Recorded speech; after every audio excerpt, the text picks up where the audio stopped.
All right, so this is going to be a video about optimization. Optimization is basically the process of finding the best case scenario of a phenomenon.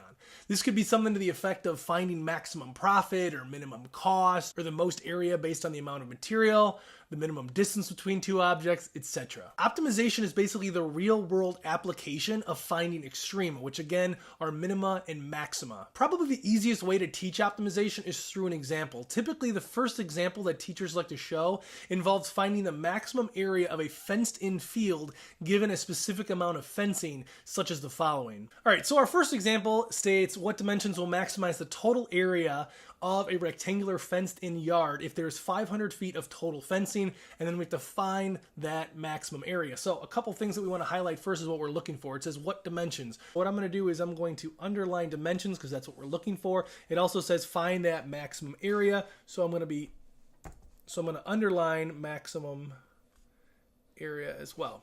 Okay, next what I'm going to do is draw a picture. So it's just a rectangular fenced-in area, so I'm just going to draw a very basic rectangle here, and I'm going to label it as this is the width and this is the length. And since it's a rectangle, the lengths and the widths are going to be across from each other like so. Okay, now we're looking for what dimensions for each of these there are. So we're going to look for the L and the W. So we're going to say L equals question mark and W equals question mark. And we're also going to be looking for the maximum area. So I'm going to write A sub max equals question mark. So these are all the things that we're going to be looking for. So I basically wrote down all the givens. I also need to write down this 500 feet. Now this 500 feet is equal to the fencing. The fencing is equal to the perimeter. So I'm going to say the perimeter is equal to 500. And to just kind of relate it to this L and this W over here, I'm going to say that it's equal to 2 times L plus W, because it's 2 L's and 2 W's. 2L plus 2W is equal to this right here. So that's basically our perimeter equation. This is everything that's given. I wrote that in black. And then what we're going to be looking for are right here with all these question marks. Okay, now it says we're trying to find the dimensions that make the maximum area. So the maximum area is kind of the buzzword there. Just like we had to, if we needed to figure out the minima or maxima of a certain function, we had to take the derivative of that function. So what we need to do is take the derivative of the area function or the area equation. So the area equation, I didn't write that down, but I will right now, is equal to length times width. So we want to take the derivative of this function right here. The problem is that there's two variables right here. We have an L and we have a W. And if you remember when we found extrema before of certain functions, we were only dealing with that single variable. To find an extrema, you need to have an equation that only has one variable. It just makes the derivative much easier to work with. So what we're going to do is we're going to solve this area equation for one variable. Now to do that, I'm going to have to use the perimeter equation right here that's given. So what I'm going to do is I'm going to solve for W in this case. So basically what I'm going to do is divide both sides by 2 here. So we're going to have 250 is equal to L plus W. Okay, now I said I want to solve for W, so now what I'm going to do is subtract L from both sides, and then now you're going to have 250 minus L is equal to W. So now what I can do is substitute this in for the W here, and then everything is, that area equation is going to all be in terms of L. So that's what I'm going to do really quick. All right, so now that I have that equation all substituted in terms of L, what I'm going to do is simplify it a little bit more.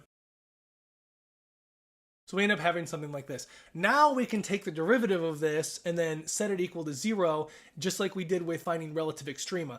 This time we only have to set it equal to 0. We don't have to worry about the setting it to undefined, because this is always going to be defined because it's a real world application. There's not going to be any undefineds in the real world. So we don't have to worry about setting it equal to 0 and undefined. We can just set it equal to 0. So for right now, I'm just going to take the derivative and set it equal to 0. All right, so now that I have that equation, I'm just going to simply solve for L really quickly. So I'm going to add 2L to the other side. So you're going to have 250 equals 2L. Divide both sides by 2, and you get L is equal to 125 feet. Okay, now if you remember, we were looking for L, so we have that now. So I'm going to put a little check mark there. But now we need this W right here. To find the W, all we have to do is use the W equation, which is basically right here. W is equal to 250 minus L. So that's 250 minus 125. And now you have your W as equal to 125 feet. Okay, so you have your L, you have your W. Now we're looking for the max area. Well, the max area is basically going to be the optimized length and the optimized width multiplied together, and you can see it from this equation right here. Area is equal to length times width. So all we have to do is take this length and this width and multiply it together, and you end up with the max area. So what I'm going to do here is multiply these two together, and you end up having your max area being equal to 15,625 square feet. So that's basically how you do an optimization problem. This is a very easy example. As you can see, we just end up having this rectangle be a square, which you probably would have guessed if you just looked at this problem and not even thought of anything with calculus, but it's kind of a good blueprint of what you're going to need to do. So the tips that I would say is make sure you draw a picture, make sure you outline everything that you're looking for, make sure you write down all the givens because you're probably going to need those to substitute back into the equation so that you have everything in terms of one variable. It is important to note that not all equations have two variables where you have to take the derivative. Sometimes it just starts with one, which makes your job a lot easier. Otherwise, you're going to have to do the substitution. Once you have your equation, whatever you're trying to find the maximum or minimum of, that's what you have to take the derivative of. So whatever you're trying to optimize, that's what you want to derivatize. So optimize, derivatize, remember that. Set it equal to 0. You don't need to worry about the undefined because it's a real world problem. Everything is going to be defined, and then you just go through and solve. The one thing that I highly advise doing, which I did not do in this problem, which you don't really have to because you could see that it is a negative quadratic,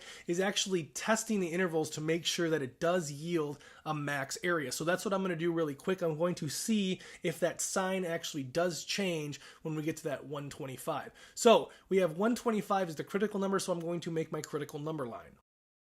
So I have my critical number line here. I'm going to test the intervals. I'm going to test the derivative on top and the original on the bottom. So I'm going to test with some really simple number, maybe like 1. So I'm going to put a 1 into this derivative here, and you have 250 minus 2. That ends up with a positive value, so I'm going to put a plus sign here because the area's derivative is positive, which means it's increasing. The area is increasing. And then I'm going to test with a number over here, like maybe infinity. If I put infinity into the derivative, it's 250 minus 2 times infinity. That's going to be a huge negative number, which means it's decreasing. So that means that at 125, the area goes from increasing to decreasing, which would make a max, and that does check out right here with our max area. So basically, that's how you do a very simple optimization problem. If you have any questions about anything in this video, let me know.